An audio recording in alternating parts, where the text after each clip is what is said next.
Moins 2 degrés ce matin. Grégory Favier s'est levé à 1h30 pour protéger ses 20 hectares de pommes et de poires. Il utilise les protections antigel par aspersion. On va commencer à apporter de l'eau aux alentours de 0 degré.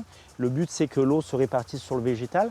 Et puis petit à petit, ça va former un cocon de glace. Là, on voit bien qu'à l'intérieur, on retrouve les fleurs qui sont protégées. Et la fleur reste à 0 degré. Ce qui fait que dehors, on va être à -2, -3. Un peu plus loin, Nicolas Richer, lui, a fait le choix des bougies pour ses pêchers. Il a dû en allumer une centaine pour gagner quelques degrés. Dans le reste de l'exploitation, on utilise l'aspersion sur frondaison, c'est-à-dire qu'on arrose les arbres avec l'eau. Et dans les vergers de pêcher, l'eau a tendance à faire tomber les petits fruits. Ils arrivent à se former et après ils tombent. Donc dans les pêches, on préfère favoriser ce type de protection, les bougies. Ici, la majorité des arboriculteurs sont alertés sur leur téléphone dès que les températures sont négatives, grâce à des stations météo connectées.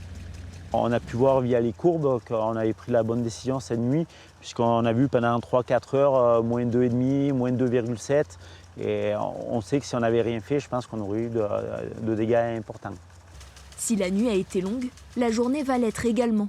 Grégory doit vérifier les aspergeurs bouchés et observer si des dégâts ont déjà été causés. On va le voir quand la glace va commencer à fondre en fin de matinée. On pourra voir, ça va peut-être recroqueviller certaines feuilles ou les fleurs un peu noirâtres.